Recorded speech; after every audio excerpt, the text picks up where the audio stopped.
włączony. Miga się F, ponieważ informuje, że ileś tam godzin okap chodził.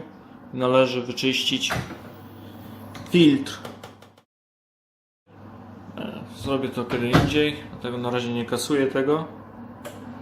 Dwójeczka.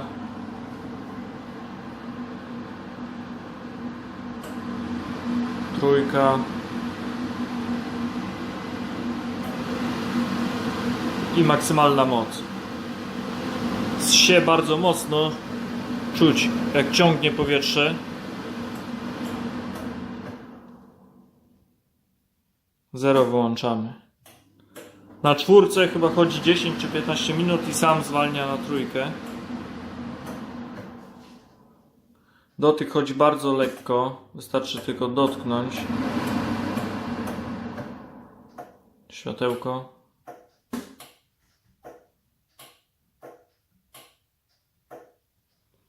Naciskając na plus mamy od razu maksymalną moc. Minusem zmniejszamy. Po chwili sam zgaśnie panel. Otwieramy. Jak to wygląda. Ładnie sobie wisi. Filtr. Jakieś tam dane. Siłowniczek bardzo fajnie działa. Pociągnę. Sam się powoli otwiera.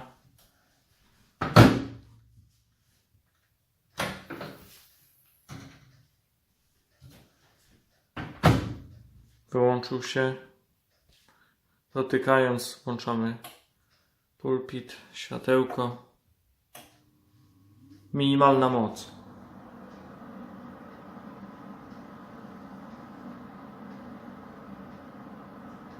Bardzo cicho chodzi, nic nie rzęzi, nic nie żuźni. Czuć pod okapem jak zasysa powietrze.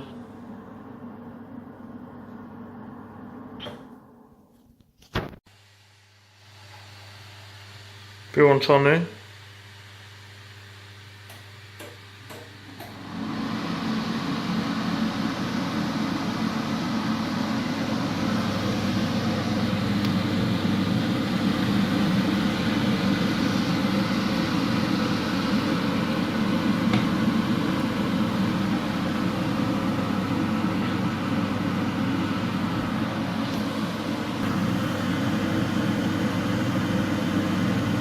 Jest maksymalna moc.